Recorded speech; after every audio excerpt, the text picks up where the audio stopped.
Hey, good afternoon, everybody. It is Mike. It is October 17th. Happy Tuesday. Taco Tuesday? Hope so. Actually, I'm actually going to Mexican food tonight, so hope to have some good dinner. This is your daily market recap and option flow review. Guys, what can I say? Ranges are meant to wear everybody out, and this one is definitely doing its best. SPY traded in a 40-cent range with 52 minutes to go. We've traded in a 40-cent range today. This is about as bad as we get. Uh, Qs are even narrower. It's just nasty. It's tough. It's not easy at all here. You can see riding the 8-day, grinding a little higher, but no range, no movement. Back to the top here. It is what it is. So SPY looks okay. Qs look okay. IWM getting smacked. And why would the IWM be getting smacked today, guys? Well, it's getting smacked around. It's below the 8-day for the first time now, closing, if it closes down here, because energy's getting hit, right? We looked at the XLE, just giving us no signal to go, straddling this 200-day below and below it. We had a doji right on it today, right?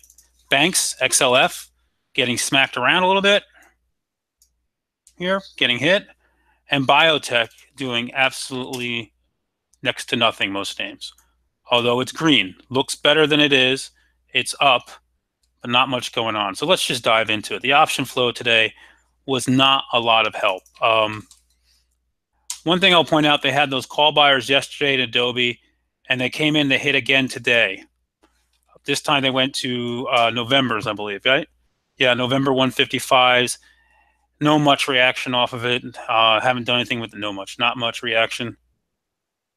Just seeing now, SPY is on pace for the lowest volume day of the year.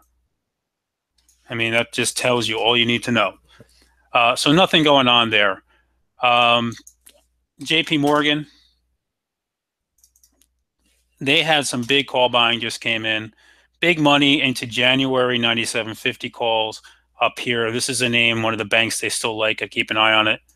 Goldman Sachs smackdown today after earnings. Looks horrible. Engulfed this whole upper range.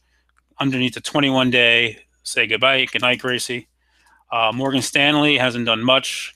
Just kind of hanging around here after earnings. Not much there either.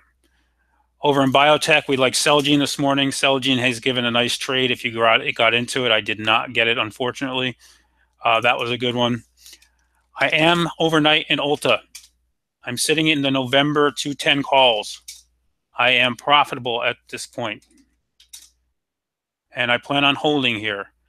What I like is it's got this gap to fill to 206 area, right? What I don't like is the 8 days right in here, and it's been resistance. It's going to have to punch through that to get going. If it gets through that, it'll get the gap, and at that point, I'll make a decision on whether I hold some or trim some and see what I do. So that's my plan on that. Facebook saw a bunch of call buying today.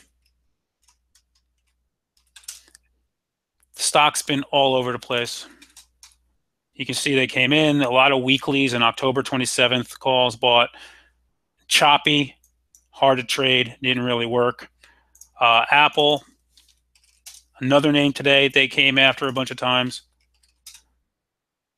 Choppy, tough to trade, not really working here at this point. I tried Amazon, exited for a $100 gain.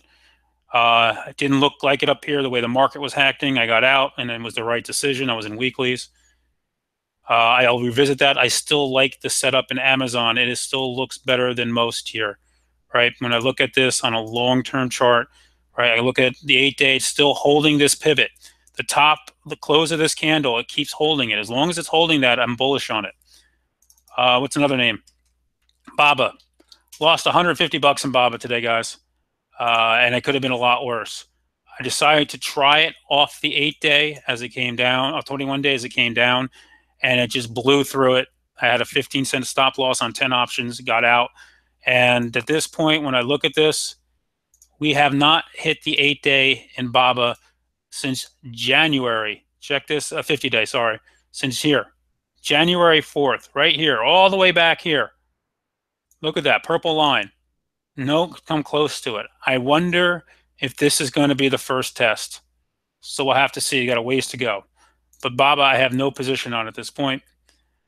Talk to you about Ulta. Oh, I put a long-term trade on ILG. ILG because it's been swirling with a buyout rumor from Marriott. It's a timeshare. It operates under Hyatt as well, and they bought another block of the March 31 calls. So I took some of those small. Just going to let it sit there and see if I can get lucky on this. That's my plan with that. Other than that, guys, Netflix, we know today earnings preemed everybody out. So when I look at Netflix, I will tell you here today, going into tomorrow, no damage done, still above the 8-day, just not ready, price to perfection. We'll see what happens. We'll see how this plays out at this point. Nothing bad, nothing great, just no action today. Google, same way. Facebook, what's Twitter doing today? Just out of curiosity. Twitter still eyeing it for that gap, not ready. Costco wasn't ready today, sold off all day long. You guys get the idea here. Target, same thing, just hovering here, right in the gap, but not ready to go. Starbucks, nothing there either, keeps coming down. So, BMY, which we got, was in yesterday, still not showing any signs, back a little bit. We'll keep an eye on it. Overall, guy, the flow, guys, today, the flow was not of a huge help. When I kept looking at it, there was nothing that got me excited out there, nothing I wanted to play. So, I sit.